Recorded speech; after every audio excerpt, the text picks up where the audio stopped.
This is the Strong as a Mindset podcast, episode number 167. If you've ever thought finding the right tracker, gadget, or app would solve fitness or weight loss for you, let's talk about it. This is the Strong as a Mindset podcast, where you'll learn how to build both a strong body and a strong mind by eating, moving, and thinking. I'm your host, physician, personal trainer, certified health coach, and certified life coach, Carrie Holland. Hey, how are you? What's new? What's good? So, what's good here? We are going to talk about a phenomenon that I've seen repeatedly. I've seen it come up again and again for many clients, and maybe you've done this too. So, I call it over-scientizing weight loss. So, in full transparency, I don't even know if that's a real word, but it's what I call this phenomenon, so we're going to go with it. And what I mean by over-scientizing is this. You collect loads of data, so calories, steps, glucose spikes, sleep scores, heart rate variability, but then you stop there. And too often, I see women collect that information and then turn it against themselves. So ultimately, instead of that data helping you, it ends up hurting you. And before I get too far in, I want to be clear. I'm not here to bash data collecting.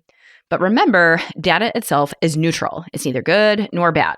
And knowing more about your body can be useful. But with that being said, if your house is full of gadgets and you can tell me the exact heart rate you have minute to minute, but you're not using that information to guide or change your action, then we've got a problem. Because that's like the equivalent of filling up a toolbox and never picking up your hammer. So to be clear here, the problem is not the numbers. The problem is when the numbers don't translate into the behavior change that supports the life you want. And this is tricky because I love data. I'm a doctor, okay? I'm a scientist. I geek out on numbers. Ask any of my clients and they will vouch for me on this. But at the same time, I've also seen firsthand how numbers and data and gadgets can keep you stuck if you're not careful. So let's break this down. Here's where we're going today.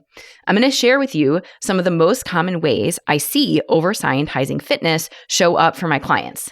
Then we're going to talk about why we get so caught up in the numbers in the first place and why this creates a problem. And then finally, we're going to talk about what to do instead. So you can use the data as a tool to help yourself instead of not using it at all or using it as a weapon against yourself. All right, so let's go. So first, let's talk about the many, many different ways that over-scientizing can show up for you and for my clients. I've got lots of examples of this. So to start, one of the biggest culprits of over-scientizing is calorie tracking apps like MyFitnessPal. And so here's what I mean by this. I've had clients swear up and down that they were in a calorie deficit because the numbers in MyFitnessPal said it was so. And some have even sent me screenshots of their total caloric intake per day for the last week, showing numbers that suggest their calorie deficit. But here's the thing. If you've been tracking for months and your app says that you're in a caloric deficit, but your weight is not changing, you are not actually in a calorie deficit. And I know that's hard to hear. And I've had this very hard conversation with clients countless times, and it never gets easier because they have numbers right in front of them. So what is the problem? Why aren't they losing weight? Well, I wrote an entire podcast about exactly this because it has come up just that many times. So if you want to do the deep dive, you can go back and listen to episode number 118. And that's where I literally pull apart all the many ways that tracking is imperfect data at best. Food labels aren't 100% accurate. Portions get miscalculated. Entries in the database are off. And sometimes you just forget to log things or you underestimate. And it all adds up quickly. And before you know it, your deficit really isn't a deficit at all. So calorie tracking is a great example of over-scientizing. It's clinging to the numbers because they feel safe and exact, when in reality, they are full of wiggle room. And sometimes you can get so caught up in proving the deficit in the app or on paper that you stop looking at the bigger picture. And that bigger picture is your actual results and behaviors. So instead of taking the data and asking, what is the next best action from here? Or how can I use this information to change what I'm doing? You end up spinning your wheels, stuck, frustrated, and ultimately doubting yourself. And that's when you're missing the forest for the trees. You're focusing so hard on the individual numbers that you lose sight of the overall goal, which is to build consistent habits that actually move you forward. And it's really easy to do because the numbers are numbers. They're hard to argue, especially at first go. But again, if the numbers say one thing, but your weight is not changing, then something is not adding up and the math is not correct here. And that is where over-scientizing tracking can become a weapon that you use against yourself. Okay, so now let's talk about another thing that is super hot right now, and that is continuous glucose monitors. So for anyone unfamiliar, the continuous glucose monitor, or CGM, that's a small sensor that you wear on your skin that measures your blood sugar continuously throughout the day. And CGMs are huge right now. I cannot tell you how many of my clients have tried a continuous glucose monitor thinking this would be the solution. And they will spend hundreds of dollars, wear the sensor faithfully for a few weeks, and then come to our sessions surprised that a bag of M&Ms spikes their blood sugar. But here's the thing. After seeing the spike, they keep eating the M&Ms anyway, and nothing changes. And the device didn't magically cause any weight loss. So it just confirmed what they already knew, that refined sugar raises your blood glucose. And here's where the over-scientizing comes in. Sometimes you get so caught up in the graph, the spikes, the dips, the novelty of the device, that you mistake watching data for doing the work. Or you spend your energy analyzing the lines on a chart instead of actually shifting the habits that would change the chart in the first place. And that right there, that is the big difference. The numbers feel productive, but if your eating doesn't change, it's just information. There's no transformation unless you do something with it. And that's the big trap, confusing awareness with action. And that's why the device ends up being an expensive distraction instead of a tool that actually helps you change. You're zooming in on lines on a chart instead of stepping back and asking, what does this mean about the choices I made? What do I need to do with this information? What do I need to change here? And again, that's missing the forest for the trees. All right. So now let's also talk about the Oura ring or the Whoop or whatever similar sleep and heart rate variability tracker you've got. So if you're unfamiliar, these devices track your sleep cycles, heart rate variability, skin temperature, and maybe even recovery, and then give you a readiness score to tell you how prepared your body is for the day. So these devices give you a bunch of data. But here's the catch. You might wake up and feel just fine. But then you check your ring and it tells you your readiness score is a 42 out of 100, and suddenly you're dragging all day because your data told you to. So it's the same phenomenon that I've seen from clients who tell me they're feeling great, working out regularly, eating well, their clothes are feeling good. And then they step on the scale and they see a number that hasn't changed. And then suddenly all of that good that they were feeling flies out the window. So with your Oura ring or your Whoop or even your Garmin body battery, whatever you use, what I see happen is that instead of using your score as feedback to tweak your bedtime routine, you let the number dictate your mindset. And I've seen clients get obsessed with their sleep stages, heart rate variability, and recovery scores. They check their app religiously, but they never actually go to bed earlier or cut caffeine later in the day or adjust the intensity of their workouts or create a nighttime routine that helps them calm down. And that right there, that's the problem. You're staring at data points while your habits stay exactly the same. And you might feel productive watching those metrics, but if you don't change anything about your behavior, those numbers don't mean anything. They're just noise. And this is just another way of missing the big picture. You're tracking every detail of your sleep, but meanwhile, you're overlooking the simple or maybe even obvious changes that would actually help you feel more rested. And then let's also talk about things like smart scales and the Apple Watch calorie burn estimates. So I grouped these together because I think they're similar. They give you data, but it is not the most accurate or reliable data. So while these devices can be useful for noting trends, here is the reality. They are often wildly inaccurate. Your body composition scale, it is not the same as a DEXA scan, and it's an estimation of percent body fat or skeletal muscle mass that could be far from the truth. So I have seen this in real time for clients where they have an in-body scale at home, and then they go get a DEXA, and the results are wildly discordant. And similarly, if you've got an Apple Watch and you track your calorie burn or your red circle, that can also be far off base, sometimes by hundreds of calories. So the point here is to please take those numbers with a very large grain of salt, okay? Do not accept them as gospel because they are just not as accurate as we'd like to think they are, okay? And the problem is when you treat these numbers as hard truth, you can run into trouble. When you eat back every calorie your watch says you've burned, or you panic over the very normal daily weight fluctuations that your smart scale shows you, that's no good. When you start treating those numbers as absolute fact and then get frustrated because your progress is not lining up with what the data says it should be, that is a red flag. That is a sign that the numbers aren't working for you anymore. Because instead of those numbers guiding you, they're fueling discouragement and sometimes even anger. And that is when the data stops being a tool and most definitely starts being a weapon because you've turned it against yourself. So you tell yourself you must be doing something wrong or that you're a failure, when in reality, it's the tool that's imperfect. Those numbers should be there to help you make informed choices, but they are not there to knock your confidence. Okay. The same is true for meticulous macro tracking or trying to hit your protein to the exact gram. Now, I've talked about this before and I'll reiterate it here. Tracking can be a helpful awareness tool, but it is so far from an exact science. Food labels can be off. Entries in the app's database can vary, and portion sizes are not always perfect. So you can think of these tools as providing structure, but they are not perfect precision instruments, okay? And if you forget that, it's easy to turn them into yet another way of over-scientizing your efforts, focusing on the numbers as if they're absolute, instead of remembering that the point is to build habits. Okay, and let's also talk about this because this is something that I have seen explode in the last 5 or so years, and that is getting every lab under the sun drawn. So I have seen clients get full hormone panels, vitamin levels, food sensitivity testing, you name it. So in medical school, I learned an important principle that I want to share here, and that is order a test if you can actually do something about the result.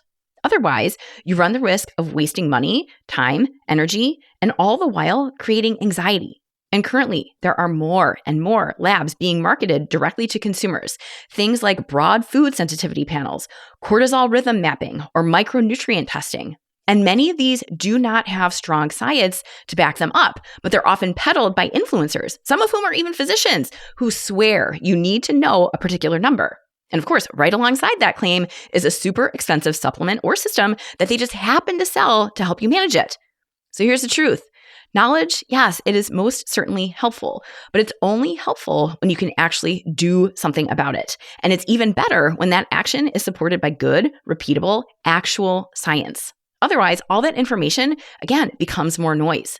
And at best, you've wasted time and money. At worst, you've created stress over something you can't fix or wasn't even an actual problem in the first place. So knowledge without action and without evidence to support that action, that gets you nowhere. Okay, so now that we've gone through some of the most common ways I see people over-scientize their health and fitness, let's talk about why. So why do we do it? Why do we get so wrapped up in those numbers? Well, data feels safe. Numbers feel concrete. They feel like truth. They feel like control. And when everything about your body, your health, your fitness, your weight loss, when that all feels unpredictable, numbers might feel more like a lifeline. You can point to something and say, hey, this is it. This is why.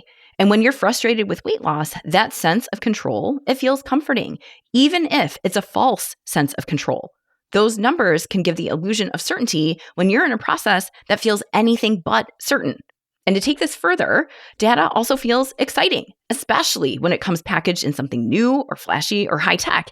And it gives a new hope, like maybe this gadget will finally be the answer. Maybe this is what I need in order to get me where I want to go. And some of these ads promise that by tracking one more thing or discovering this one lab, you'll finally unlock the mystery of health, fitness, longevity, or weight loss. But I call their bluff.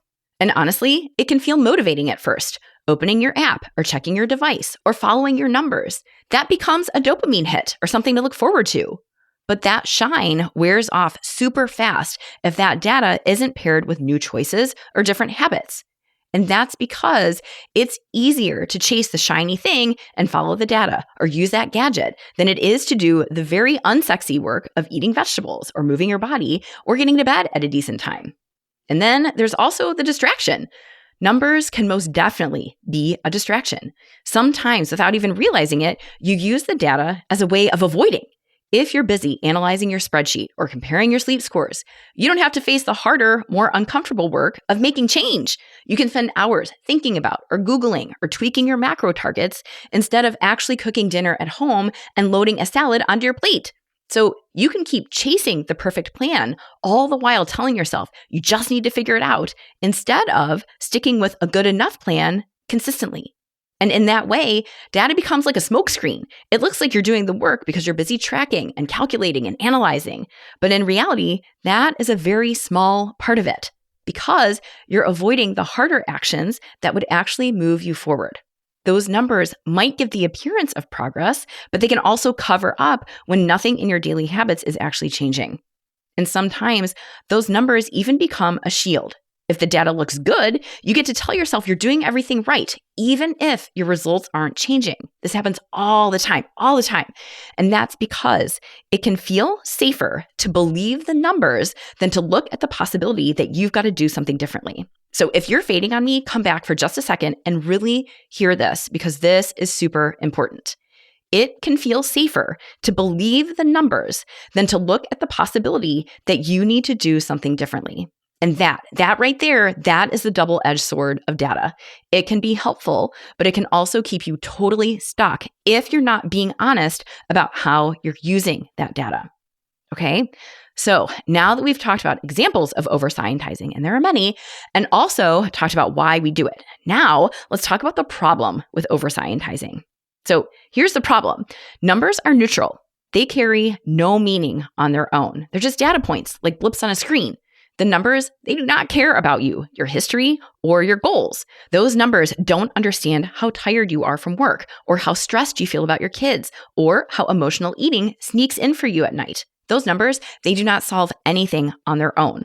So a calorie count in MyFitnessPal, or a glucose spike on your CGM, or a readiness score from your sleep tracker, it's all just information. Whether that information helps you or hurts you, it really depends entirely on what you do with it.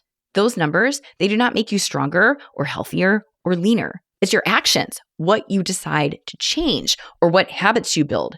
That is what gives your numbers meaning. Data without action is useless, and sometimes that data can become harmful. It can pull your focus so tightly onto one metric that you lose sight of what really matters. Because instead of looking at the bigger picture, like how you feel, how consistent you are, or what your habits look like, you zoom in on a single number and decide it means something about your worth. And that's when the data stops being helpful and starts becoming a weapon. And this plays out in real life all the time. So, for example, if MyFitnessPal says you went over your calories by 200, you may mentally beat yourself up and make it mean you failed. Or your scale says you're up 1.5 pounds today, so you call yourself a failure, even though it may just be water weight. Or your Oura ring says you slept poorly, so you go through the whole day believing you're exhausted because the app told you so. And in all of those scenarios, the numbers dictate your mindset instead of acting as neutral feedback. And that is not at all the point of these tools. Their purpose is to inform you and to guide you, but not shame you, okay? But when you let the numbers or the gadgets define your identity or dictate your mood, you've crossed into over-scientizing, and that will most definitely keep you stuck. So, what's the alternative here? What do you do instead? Okay, so first, I want to be absolutely clear. I'm not saying ditch all your gadgets, not at all. If you like data, if checking your step count motivates you to get out for a walk, or if tracking your food helps you feel accountable, then please go for it. But use that data as a tool, not as the ultimate truth. Use the data to guide you, not to define you. Numbers, they should inform your choices, but they should not dictate your worth. So instead of obsessing over your CGM graph and every single spike or dip, zoom out and ask yourself, what do I want my nutrition to look like, especially over the long term? What are the habits that help me? What can I do to feel good and get closer to my goals? And similarly, instead of buying another sleep tracker, hoping it will fix your rest, maybe take a pause and ask, how do I actually feel when I wake up? Am I giving myself a chance to get enough sleep? Am I winding down at night instead of scrolling my phone? Because in all honesty, it's those kinds of questions that matter way more than whatever score your app spits out. So to be really truthful, most of us do not need another gadget or lab or device. What we really need to do is get back to the basics and stick to them. And those are the totally unsexy, boring, foundational habits that we know work. So those are things like eating more fruits and vegetables. And not because your app is telling you your fiber is low, but because you feel better when you fuel yourself with real whole foods. Or move your body most days. And this does not have to be tracked down to the calorie burned because we know that's not accurate anyway. It can be as simple as you going for a walk after dinner or doing 20 minutes of strength training. And the point is to move your body and to move it consistently rather than aiming for perfection. Or Go to bed earlier. You do not need an Oura ring to tell you that midnight bedtimes, they're not helping you, okay? Instead, work on creating a nighttime routine that actually gives your brain and your body rest. Or drink water. No fancy electrolyte mixes that cost an arm and a leg, okay? And not a complicated hydration tracker. Just have a water bottle on your person and drink it throughout the day, okay? Or manage your stress. So this does not come from a device. Stress management comes from practices like journaling or talking with your friends, setting boundaries, moving or meditating, things that make you feel grounded and in control of yourself, okay? So you do not need another gadget. You need the basics. And you might be hearing this and saying, yep, I know, stick with the basics. But so many people get caught up searching for the next best thing, a new tracker, a fancy app, or the latest test, when in reality, they don't even have the foundations in place. And I get it.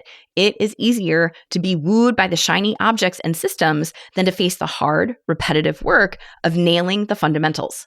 And here's another truth though. Basics, they are basics for a reason. They are fundamental and they work, but that doesn't mean they're always easy. Getting enough sleep, eating enough veggies, moving your body regularly, they all sound super simple, but sticking with them day after day, that is where the challenge is. And instead of troubleshooting why the basics feel so hard, many people instead reach for the flashy gear or the gadget or the next metric to measure. But that usually leads to a dead end because tools do not replace the fundamentals.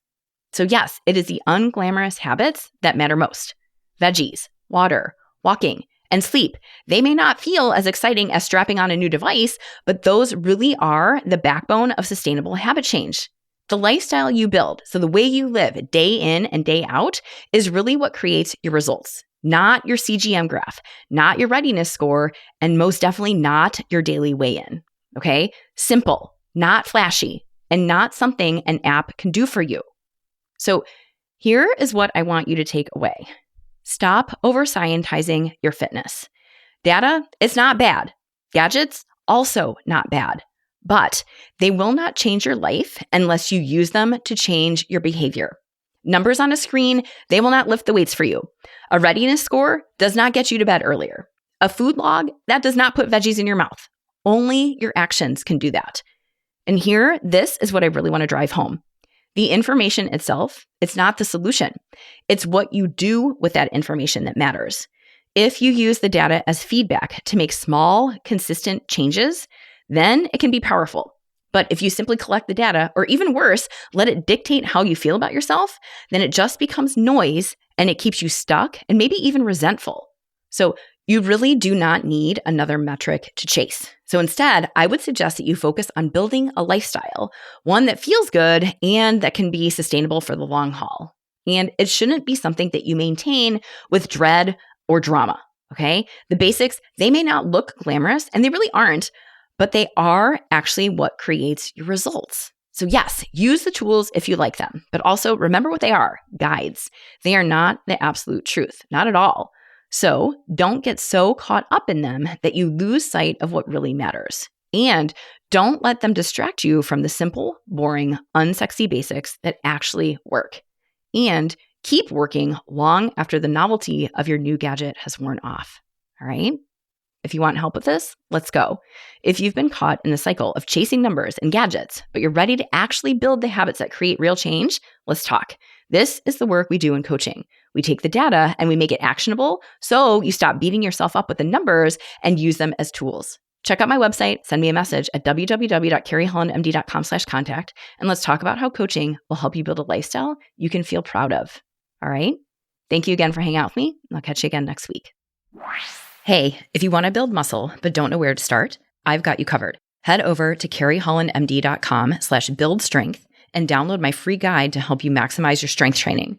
Inside, you'll find the essential exercises for building muscle, plus simple 1, 2, and 3-day workout plans that you can follow with just dumbbells and a bench. You'll also find strength training tips to help you train smarter and see real results. My goal is to help you get strong, and this strength training guide will help you do it. Go to carriehollandmd.com/buildstrength and check it out. Thank you for listening to the Strong is a Mindset podcast. If you want to learn more about how to build both a strong mind and a strong body by eating, moving, and most importantly, thinking, check out carriehollandmd.com.